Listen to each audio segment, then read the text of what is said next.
তো হয়ে গেল আমাদের নর্থ বেঙ্গলের কিছু অফবিট প্লেস দেখা। নেক্সট বার যখন আসবো আবার ভিডিও করব আর তোমাদের সাথে শেয়ার করব।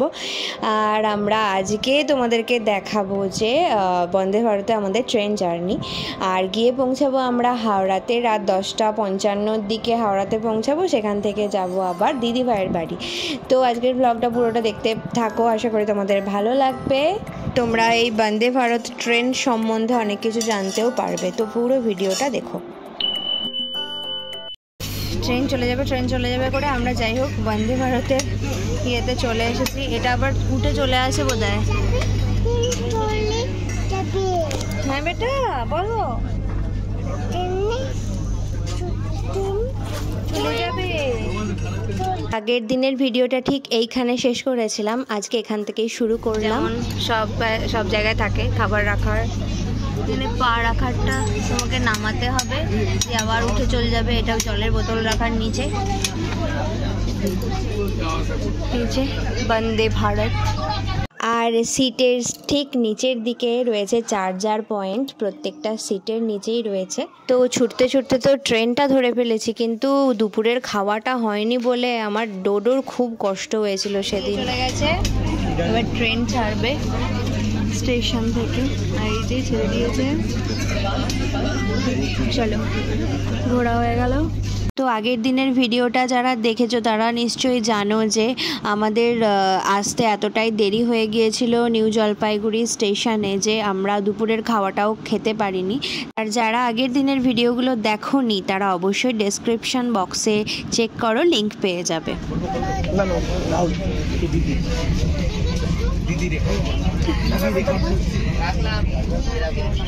যাও, কি হলো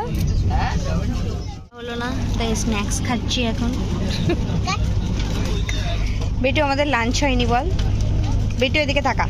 তো আগের দিন শতাব্দীতে তোমার স্যান্ডউইচ দিয়েছিল, এখানে স্যান্ডউইচটা মিসিং রয়েছে। বাকি ওই চিড়ে ভাজা, পিনাট চিকি আর জিঞ্জার টি ছিল, আর ছিল খাস্তা কচুরি। তবে শতাব্দীর খাস্তা কচুরির থেকে এই বন্দে ভারতের খাস্তা কচুরিটা ভালো খেতে ছিল। তুই কি করছিস? এই খাস্তা কচুরিটা ভালো খেতে, ওই শতাব্দীরটা খাওয়া যাচ্ছিল না, এটা বেশ ভালো। ভেতরে বুটটা দেওয়া রয়েছে আর এই ডায়েটটা একই দিয়েছে। একটু নেবে।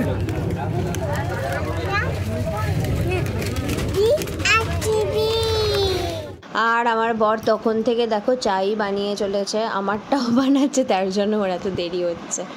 সব কটা পিনাট চিক্কি আমার ভাই খেয়ে নিচ্ছে, না আমার পরেরটা ওই খাচ্ছে। আর এই চাটার কি একটা গন্ধ, ভালো তুলসী আদা এই সমস্ত কিছু দেওয়া আছে মিক্সচারটাতে। এনা বেটু তো করবেই, করে না।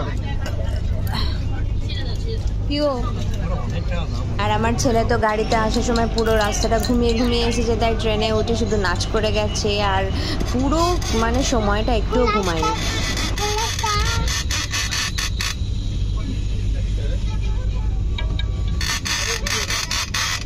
রাহুল কি করছিস? এটা খারাপ আছে, ভুলতে গেলি কেন ওটাকে? ওটা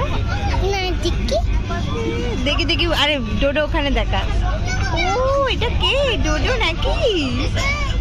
তো আমাদের এসি চেয়ার কারে টিকিট পড়েছিল 1520 টাকা করে পার পারসন, আর শতাব্দীতে সেটা কম ছিল, ওখানে লেগেছিল আমাদের 1320 টাকার মতন। কিন্তু শতাব্দীতে ওরা এক্সট্রা আমাদের লাঞ্চ দিয়ে গিয়েছিল, যেহেতু আমরা লাঞ্চ করে আসার দিনও উঠিনি, কিন্তু লাঞ্চটা দেয়নি। আমরা দেখেছিলাম ইউটিউব ভিডিওতে যে লাঞ্চ দেওয়া হয়। যাই হোক, আমরা সেদিনকে শতাব্দীতে লাঞ্চ কিনেছিলাম, পার হেড তোমার 200 টাকা করে পড়েছিল। ওখানে এক্সট্রা চিপস টিপস এসবও বিক্রি হচ্ছিল, সেখান থেকে ওরা টাকা নিচ্ছিল। কিন্তু এই বন্দে ভারতে এসব কোনো সিস্টেম ছিল না। আমরা এমনি বাচ্চাটার জন্য লাঞ্চের যদি একটাও এক্সট্রা পাওয়া যায় সেটাও বলেছিলাম, কিন্তু ছিল না ওদের কাছে। তো ট্রেন জার্নি দেখাচ্ছি, তাই তোমাদেরকে ট্রেনের বাথরুমটাও একবার দেখিয়ে দিলাম। এখানে বলার কিছুই নেই, তোমরা জাস্ট দেখে নাও একবার। আর হ্যাঁ, রীতিমতো বরকে আমি রিকোয়েস্ট করেছিলাম এই ভিডিওটা করে দেওয়ার জন্য, যাই হোক আমার রিকোয়েস্টটা রেখেছে। মামার বাড়ি যা। আর ওই দেখো, ওই যে দূরে দেখা যাচ্ছে এটা হলো ফারাক্কা ব্রিজ। আগের দিন অন্ধকার ছিল তাই জন্য দেখা যায়নি, আজকে যেহেতু দিনের আলো তখনও ছিল তাই আমরা দেখতে পেলাম। আর একটা কথা তোমাদেরকে বলা হয়নি, এই বন্দে ভারতের কিন্তু ক্লিনিং পরিষেবা খুবই ভালো।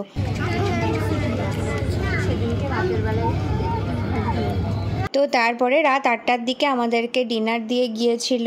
ডিনারে ছিল ভাত, ডাল, চিকেন, একটা সবজি আর সাথে ছিল 2টো পরোটা। দিয়েছে কই ডোডো ভোট দিয়েছে? কই ডোডোর ভোট কই? আচ্ছা, দই দিয়ে গেছে, এখন মামার হাতে দই খাচ্ছে। ভালো লাগছে? লাগছে না, খেতে হচ্ছে। বলিস না, ভালো খেতে হচ্ছে। ও ও আচ্ছা, হ্যাঁ খাওয়াচ্ছে কেমন দেখো দিকে। আইসক্রিম দিয়ে গেছে তাই তো? তুমি খাবে আইসক্রিম? ঠান্ডা লাগবে না? আচ্ছা, এই বেটু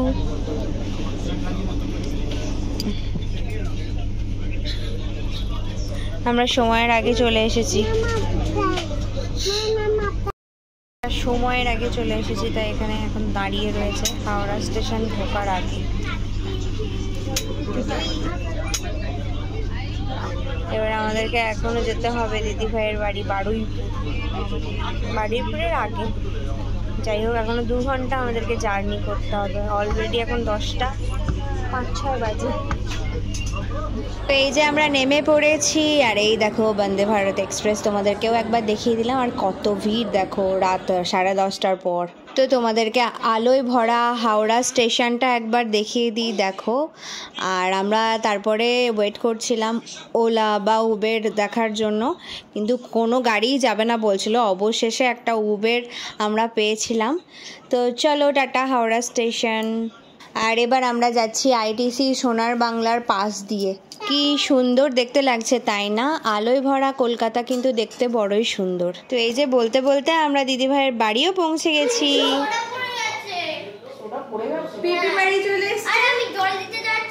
কোথায় ফেলেছিস? ও ঠিক আছে, কোনো ব্যাপার। তো এই দেখো সেই ঋষি কত বড় হয়ে গেছে। আমরা সেই আগস্ট মাসে এসেছিলাম ওর অন্নপ্রাশনের টাইমে, তখন তোমরা দেখেছিলে ওকে ভিডিওতে। আবার এই এত দিন পর ওকে দেখা যাচ্ছে। ভাইয়ের সাথে কথা বল। বাইকে একটা আব্বা দিদাও, দে আব্বা দে। একটু গলা জড়িয়ে এত কথা, তো গলা জড়িয়ে এত কথা। আসতে বেটু, আসতে নিচ্ছি এইটা। এ বাবা ভাইও কিছু করে চিনছে, তো ভাইটাই তো গুন্ডা। এখানে কচি কাচার দলরা সবাই বসে রয়েছে। এই একটা রয়েছে বড়, চলো। ক্লাস 9 এ হয়ে গেল। হ্যাঁ কত বড় হয়ে গেছে। চলো, এসে এটাই বেশ ঘি ভাত, আলু ভাতে, ডিম সেদ্ধ দিদিভাই আমাকে এই এত রাত 12টার সময় করে দিল। তার সাথে চিলি চিকেন আর ফ্রায়েড রাইসও ছিল বানানো। আর এই যে এই ভিডিওটা হলো পরের দিন সকালবেলায়। তো আজকের এই ভিডিওটা এখানেই শেষ করলাম। যদি ভালো লেগে থাকে ভিডিওটাতে একটা লাইক করে দিও, আর চ্যানেলটাকে সাবস্ক্রাইব করে দিও, পাশে থেকো আমার। দেখা হবে খুব তাড়াতাড়ি নতুন একটা ভিডিও নিয়ে। ততক্ষণের জন্য টাটা, সবাই ভালো থেকো, সুস্থ থেকো।